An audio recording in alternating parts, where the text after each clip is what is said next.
Well, Boker Tov, everyone. Today we're going to get to a chance to look at the concept of sacrifices. Where are your sacrifices? Where's your temple? Where's your forgiveness? How can God forgive you if you don't have the sacrifices at your disposal and so forth and so on? We're going to take a look at that and find out what the sacrifices say, what is missing in the sacrifices, which is going to kind of bring us back to the question of Messiah. Why do we need the Messiah? If you can have perfect forgiveness in Torah, then why do you need the Messiah, and so on and so forth? It's going to be probably one of those questions we're going to answer. But naturally, the issue of the sacrifices, as I've mentioned before, the reason why the heretic Paul taught against the temple service so much and taught against sacrifices was really because he was trying to get rid of the Torah. And that's why I try to bring clarity to this issue, because this issue about the sacrifices is used to be a pretext to get rid of the law of Moses in its entirety. The sacrifice, you don't have the sacrifice anymore, they can't save you, and so forth and so on. So we'll be looking at that today, and hopefully it's going to be an interesting discussion. We are having some weather come through. It's actually pretty dark outside. So the internet connection has been a little spotty this morning because there are thunderstorms all around. So hopefully we won't have any connectivity problems. But if we do, we'll work through it. What do you want to address this real quickly? Ahava said she's got a guy arguing with a guy about Yeshua's story completely outside of Judaism. Ahava, usually in Ahava et al., when you run into this type of thing, what you're running into is somebody who is completely ignorant. They don't know what they're talking about. Now, I haven't seen your thread with this guy, and I not really care to. Nothing against that. I just don't have time. But I would put money on the roulette table that this person is an uncircumcised Gentile, ex-Christian, who got a hold of some anti-missionary videos and suddenly doesn't believe in JC anymore. But that's about the extent of their knowledge. So I just want to say that first and foremost, when you're dealing with these kinds of people, ladies and gentlemen, please understand you're dealing with people who don't know anything about which they're speaking. And I should say, I also want to say, Ahava, probably the best thing to do for this gentleman is to share with him the playlist from our channel. Just go and get the playlist link from our channel on Yeshua and Memtet, and just share that with him. It's hours and hours of teaching as to why and how the teaching of the Messiah, Yeshua, is absolutely completely within the confines of Judaism. And he just doesn't know. He's just ignorant. He doesn't know anything about anything. I promise you that's a fact. And whether or not he watches it, that's up to him. But that's usually the best way to go. Because if you try to argue with these people, you ever tried to argue with somebody who doesn't know what they're talking about? You know, who is it? It was Bill Murray who said, it's really hard to win an argument with a smart person. It's impossible to win an argument with a stupid person. And a lot of times when we're arguing with these people, that's what's going on. You're trying to argue with somebody who doesn't have a clue what they're talking about. And that's why it's so challenging. Now, how do I know this? Well, because I've had these kind of conversations with people who actually do know what they're talking about. I've had conversations with rabbis who are familiar with the texts. And although they may not agree with me, or at least they don't in the moment, they at least give validity to what I'm saying. They acknowledge that there is an element of plausibility. I've had these conversations, at times. And that's the difference between conversing with somebody who actually knows what they're talking about versus someone who's completely ignorant and they just want to double down on their ignorance. It's like arguing with somebody who thinks that the Pharisees were the bad guys. They don't know anything about the Pharisees. They don't know anything about history. They think that America won their independence from Japan. These people don't know anything, and you're arguing with them, and they're just doubling down. Anyway, something else I want to say too, because I see questions from time to time come up on Ask the Rabbi, and people say, what about this person who says this crazy thing? Like, for instance, recently, This person says she follows the Zadok priesthood or whatever. What's that about? You're going to run into crazy, a lot of crazy. We run into it here almost on a daily basis. And sometimes you just have to ignore the crazy. There's a lot of mental illness out there, folks. A lot of mental illness. And it's unfortunate. And we have to sort through that. So my encouragement to you would be kind of ignore the crazy, like the kooky duke stuff that you run into out there. There's no, what do you say to something like that? Like someone who, what do you say to somebody who's out of their mind? I don't know. I think the best thing to do is just to go, okay, thank you, pat them on the head and move on. By the way, there is no Zadok priesthood. And in other news, one final thing before we move on to the greetings. Another question came up recently. Somebody sent me a private message, one of our members, and was wanting to know if there is something. They had an article or something about how the Sanhedrin is trying to give President Trump some advice or something. I don't know, something like that. Anyway, that prompted me to say there is no Sanhedrin anywhere, not in Israel, not here, not anywhere. There hasn't been one in 2,000 years, with the exception of the one that Napoleon Bonaparte tried to initiate. He got a bunch of Jewish people together and tried to initiate a Sanhedrin in Paris. Yes, Napoleon was very pro-Jewish. Didn't work out. But anyway, since that time, since the one 2,000 years ago and the one in Paris, there has not been a Sanhedrin. There is not a Sanhedrin now. And so back to my conversation about kookiness, when you see those kooky articles about the Sanhedrin, just know that it's a lie. There you go. You're welcome. Good morning, Sergio. Glad you're here. Good morning, Rebecca. Good morning, Greg. Good morning, Chris and Crystal. Good morning, Shoshana Brenner. Glad you're here. Good morning to, let's see, Anthony and Jody. Good morning. Daniel, Boker Tov. Geneva, Boker Tov. Brenda, good morning. Katura, Boker Tov. Peaches, formerly from Georgia. Glad to see you this morning. Good morning to you, Michelle Maxton Green. You look like you might be new to the program. And if you are, I want to welcome you and thank you for joining us. Good morning to Sheila Wibby McCullough. Good to see you this morning. Good morning to Ahava and Kathy. Amita and Karen and Kimba Mintz. Good morning to you. Leah Boker Tov. Hope you and Shmuel are doing great. Good morning, Chanel. Good morning, Kriston. Kriston Boker Tov. Good morning, sir. Good morning, Daniel and Lantern Signals. And let's see. Who else do we have? Good morning, Nellie Grace and Seth. There's Seth. Good morning. Good morning, Sarah Merritt. Hope you and Shane are doing great. Good morning, Denise and Samuel Dykes.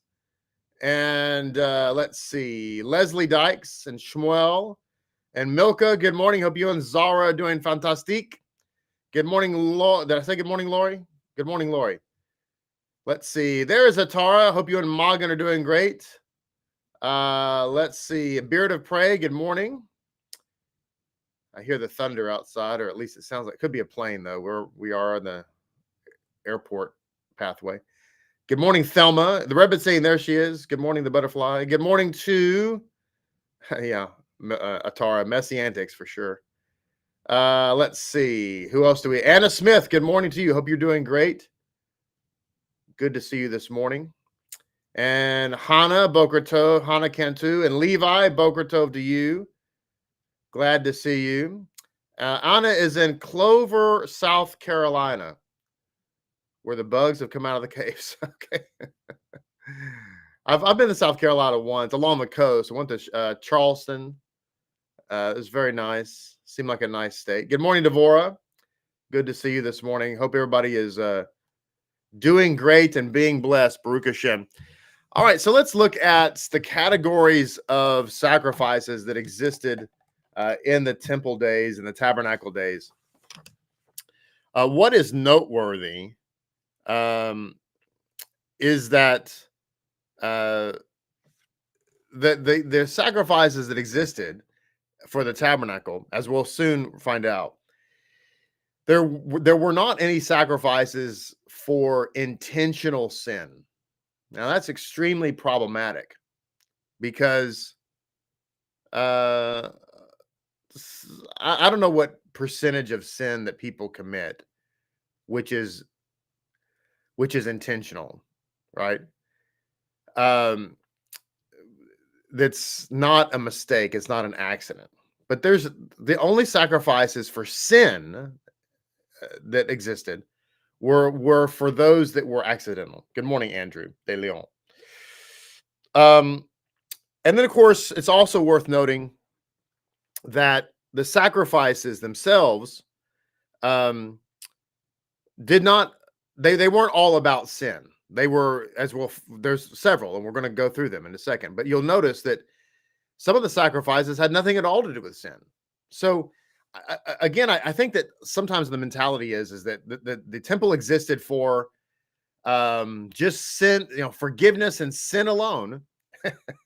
And there were priests who were sitting around all day, kind of like doctors or firefighters on call, and they're just kind of sitting around playing checkers, and enjoying a pipe.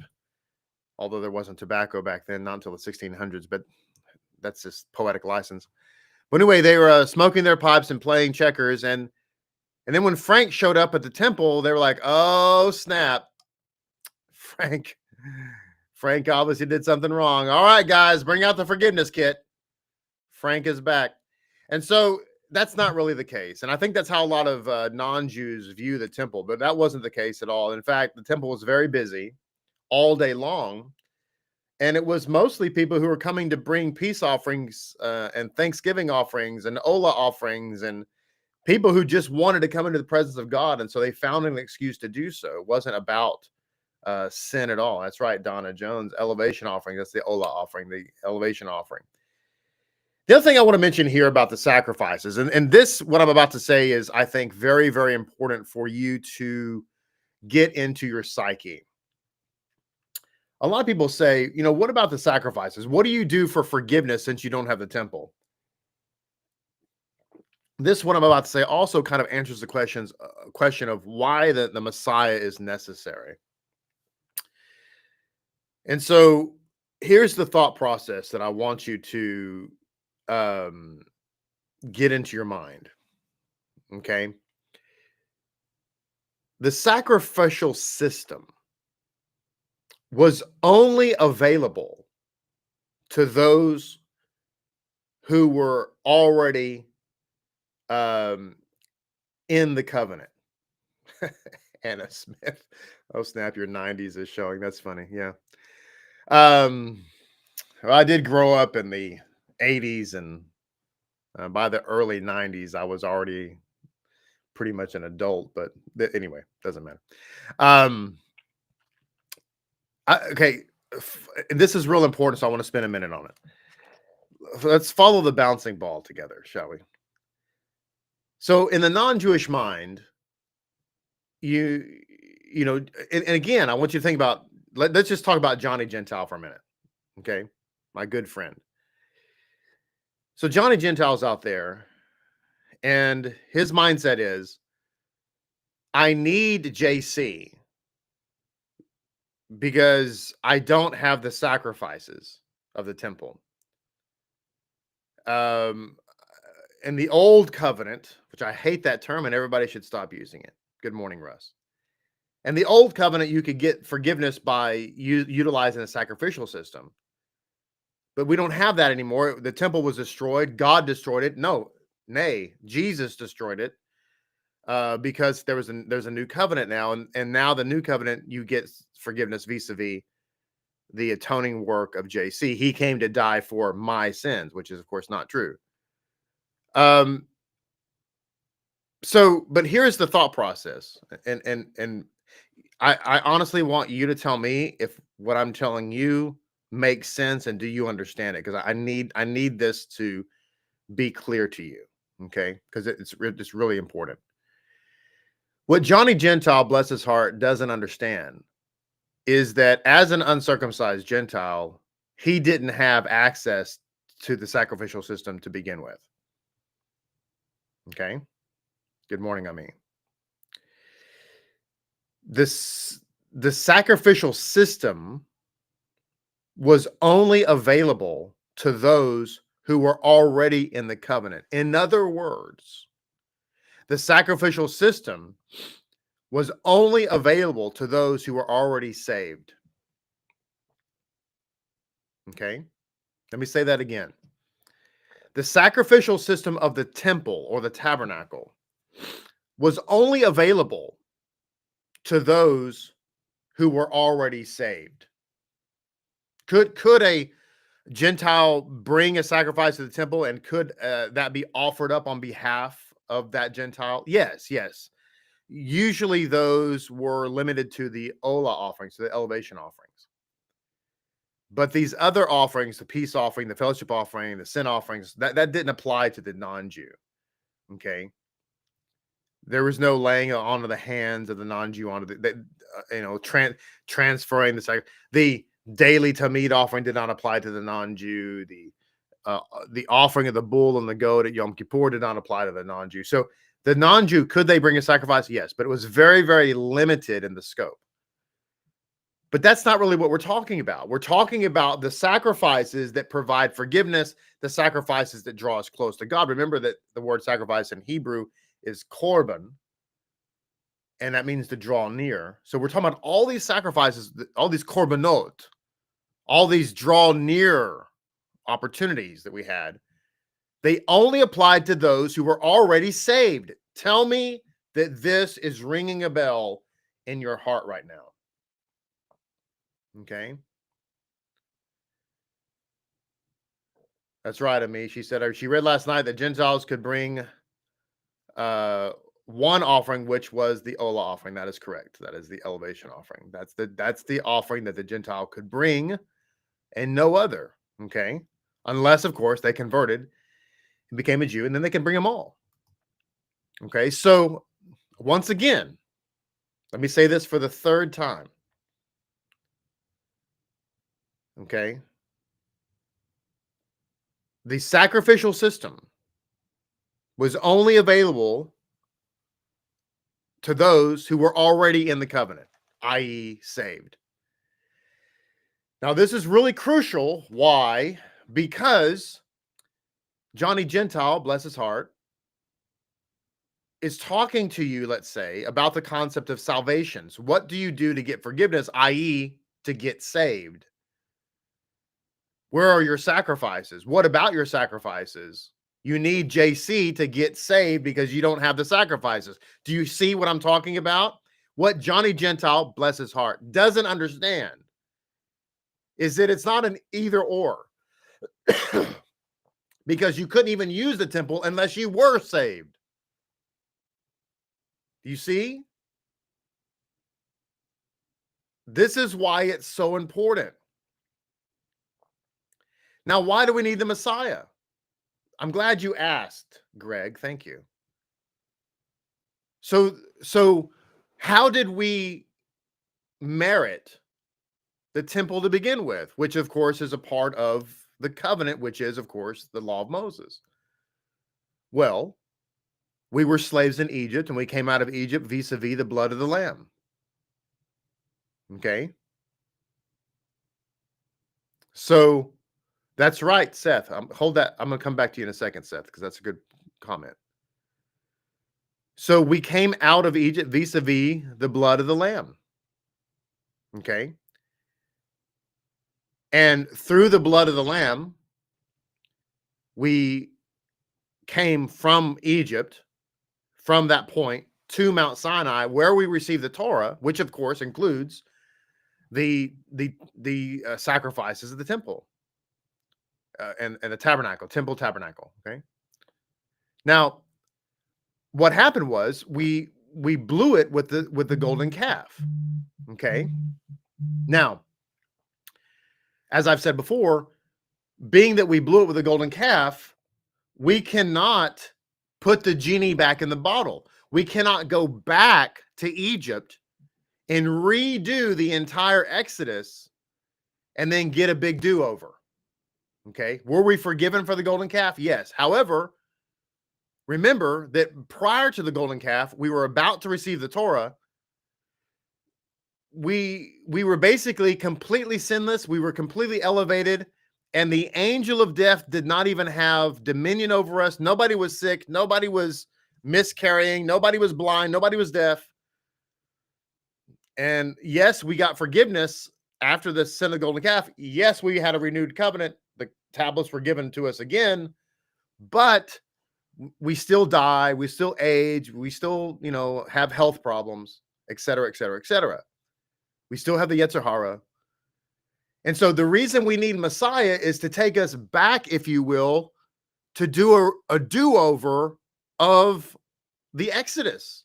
That's the point. That's why Yeshua said, do this in remembrance of me. Do what in remembrance of me?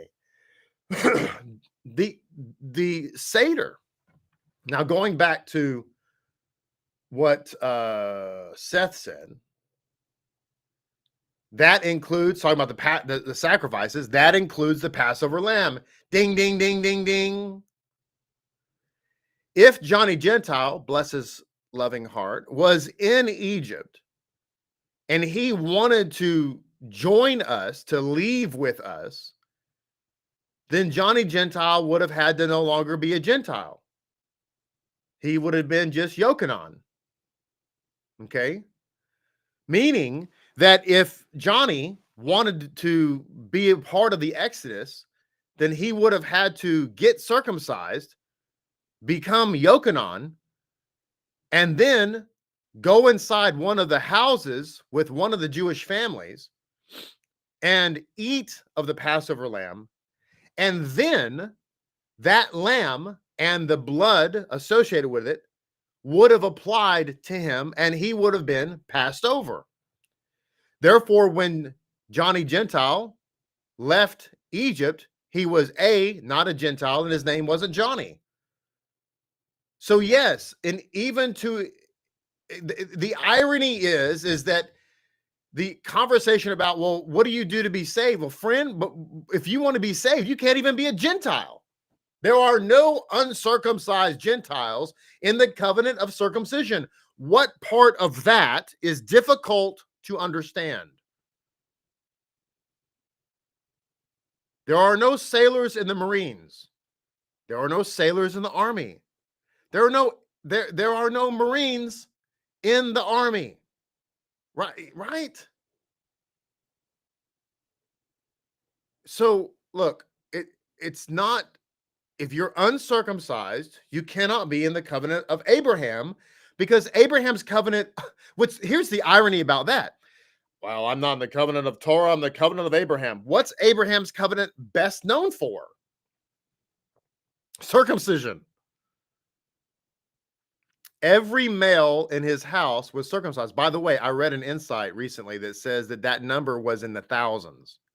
He had a big following. It wasn't just like, 4 or 5 guys. So if you claim to be in the covenant of Abraham and you're not circumcised, then I'm going to tell you with love and kindness in my heart, you're not in the covenant of Abraham. Now, I'm telling you that not to exclude you, but to give you a clue that, hello, you need to fix it.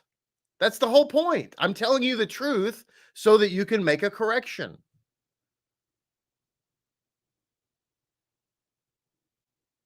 So, how many of you, I haven't been really looking at the chat too much, but how many of you, this makes sense? By the way, as a side note, because Anna says, is this why John Baptist said, Yeshua, behold the Lamb of God? Yes. Yes. Do you know something else? That there was another time in history when another prominent Jewish person was referred to as the Lamb of God. And that person, it's actually recorded in the Midrash Rabbah, that person was Yaakov, Jacob. And he said, do not bury him in Egypt. Bury him in the Holy Land, not in Egypt. Why? Because he said, I'm the Lamb of God, and if you bury me in Egypt, then all the Egyptians will be redeemed. So so this is a very important precedent, because in Jewish literature, going back to Ahavat, this is why I tell you that people who say things like that, as the gentleman said to you, they're just ignorant. They don't know.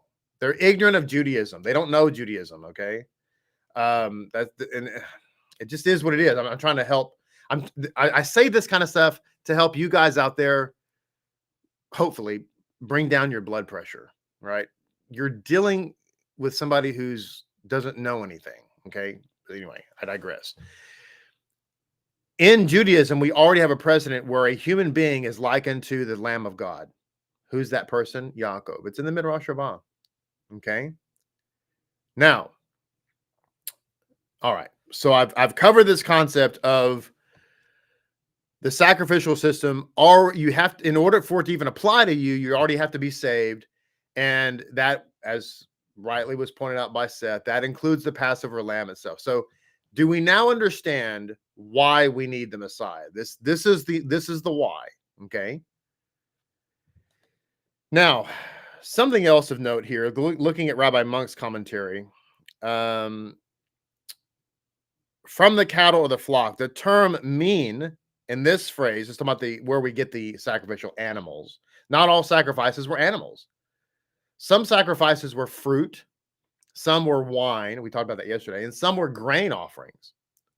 By the way, what category of food is not included in the sacrificial system at the temple, and who can tell me why? I'll give you 5 seconds to respond. Do do do do do do do do do do do do. Boo boo boo boo boo. Who can tell me what category of food is not included in the temple services and why? Da da da da da da. We have meat, we have grain, we have fruit, we have wine. What is? Oh, thank you very much, Andrew De Leon. Milk or dairy. There's no cheese offerings. There's no dairy offerings. Why? I mean, certainly there were dairy farmers. Yes, several people have commented as well. Anna and Hepzibah, and yes. Anna Smith, thank you very much for the answer there. You cannot mix meat and dairy together. That is correct. The temple was, in fact, a meat restaurant. Yes, it was. Not only did you offer your offerings, but you also very often ate them there. They were barbecue. There was it was a kosher restaurant. It was a meat restaurant, and we don't mix meat and dairy together. That is right. That is correct. There is no meat and dairy together. There is no meat and dairy mixture. And one of the prime examples or proofs of that is that there were no dairy offerings at the temple at all.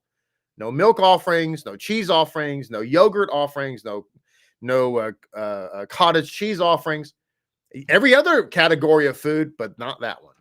So you see, there were even bird offering. I mean, we had red meat and fowl at the temple. You had fruit and wine and so forth, but not dairy, and that's the reason. So very good, y'all. Many of you got that right, and thank you for that. So it says here, it indicates that not all animals in the species mentioned can be used for sacrifices. Rashi explains that the following are excluded: animals that were involved in acts of bestiality, animals that were worshipped as divinities or devoted to idolatry, animals that killed or wounded man, etc., etc., etc.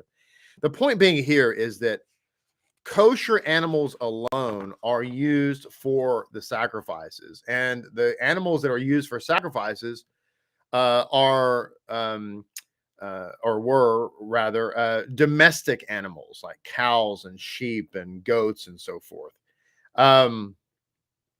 So this is really important because, by the way, I should mention that there are kosher wild animals, right? Such as elk or deer, and those do not require kosher slaughter. They don't. Although, you will from time to time, and I think it's funny. I'm from Texas, okay? I've lived in the city. I'm not. I've hunted and I can ride horses and all that kind of stuff. I mean, in Texas, you kind of have to. At some point in Texas, you're going to learn to ride a horse, right? So I've done lots of horse riding and that kind of stuff. But anyway, a lot of the comments I see online when you talk to Jewish people, and they're like, "Well, if you're going to have deer meat, do you have to kosher slaughter it?" And they'll say, "Yeah, you should kosher slaughter a deer or an elk or something like that." Now, these are people who obviously live in Manhattan or Brooklyn and probably have never outside of Central Park. They've never been out in the country. Ladies and gentlemen, I would pay per view to see somebody try to kosher slaughter a deer or an elk. That would be, of course, we need to have medical staff on site when this happens for the person attempting this, because they're likely going to be badly injured. But that would be very interesting. All kidding aside, you cannot kosher slaughter a deer or an elk, okay, or any other wild animal for that matter. It just doesn't work. The idea that you could do so is, in fact, absurd and ridiculous. Okay, so in any case, but going back to this concept, this is why wild animals do not require kosher slaughter, because they were not offered on the altar. Now, this goes back to the concept I want to talk to for a second for those non-Jews who are watching, who are starting to come out of the falsehood of Christianity. So in the temple times, you could only bring a kosher animal to put on the altar, right? No pigs, no snakes, no rats, etc., right? So if you think that you are the temple of the Most High God, and if you think that your heart is the altar of God, then why do you eat pig? Why do you sacrifice a pig on the altar of your heart? Why do you take unclean, detestable animals, which, by the way, the Hebrew refers to them as idolatry, and the word, or abomination, and the word abomination there is the same word used to speak of homosexuality. So if you're listening to me and you're a Christian and you think that homosexuality is a sin, of course you're right, and you think it's an abomination, of course you're right. That very same phraseology is used shrimp and snake and rat and buzzard and whatever. Why do you want to bring that abomination into the altar of your heart? Right? So and again, I would venture to guess that if you're a Christian and you're listening to me, if the Holy Temple was still extant, I should say, and I took you there and I said, oh, there's the Holy Temple, there's the holy righteous altar, here's a pig, go slaughter a pig on the altar. I'm going to suggest that 99.9% of the Christians, if they were there with me and I said do that, they would be appalled. They said, no way am I going to do that.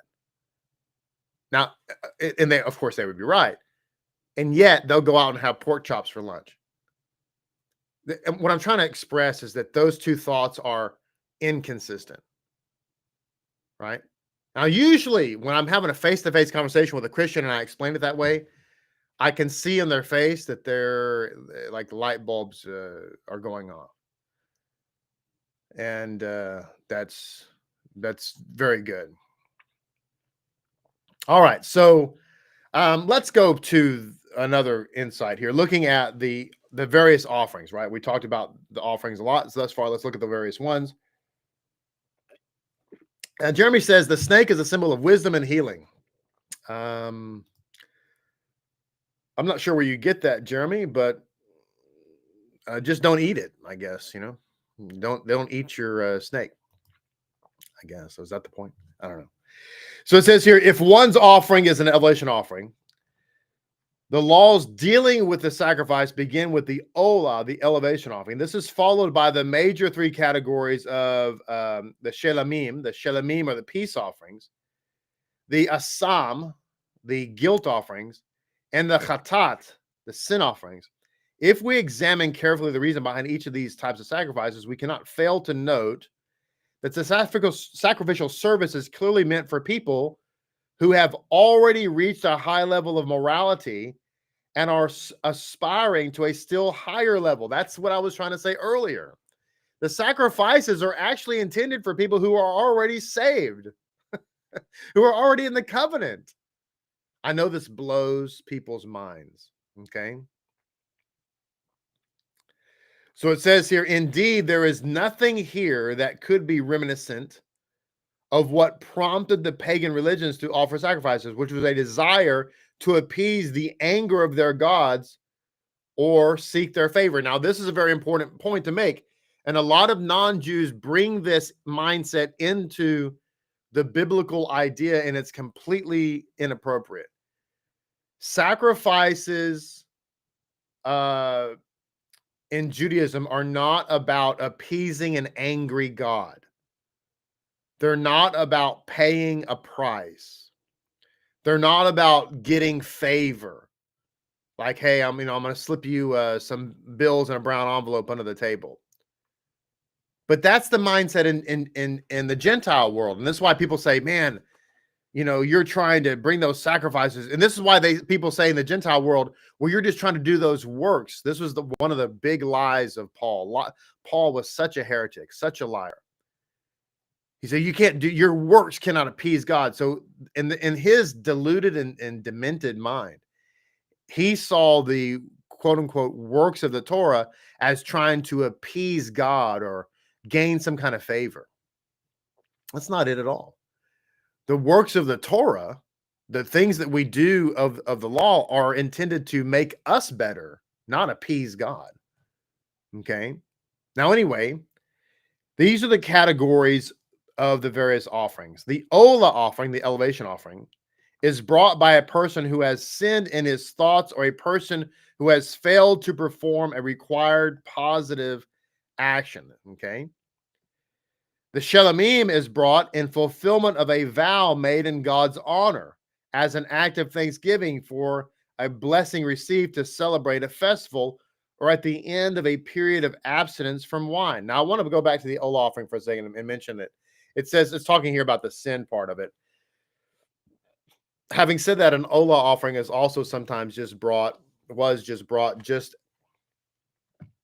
let's offer an offering to God and praise his name. It wasn't always about sin. That's the point. The asham is brought to atone for sin, for the sin of sacrilege, for a false oath regarding a theft, or for a broader line situation involving doubt whether a sin was actually committed or not. Other cases which might require an asham include a marriage of a Jewish manservant to a Canaanite maidservant who was not totally free, an individual who has taken a vow of abstinence and then became contaminated, or a person who has become cleansed of a guilt-induced zarat affliction. This is maybe somebody who, this was the offering, by the way, let's put it this way, of the person who was healed of the quote-unquote leprosy, which is really zarat. And Messiah said, go and offer the prescribed offering. By the way, why did Messiah do that? I mean, if he came to abolish the law of Moses and the sacrifices, and he healed the man of leprosy, why did he say, well, go fulfill what Moses told you to do? Go take the the appropriate offer. Why didn't he just say, believe in me? You don't need to do that anymore. Okay.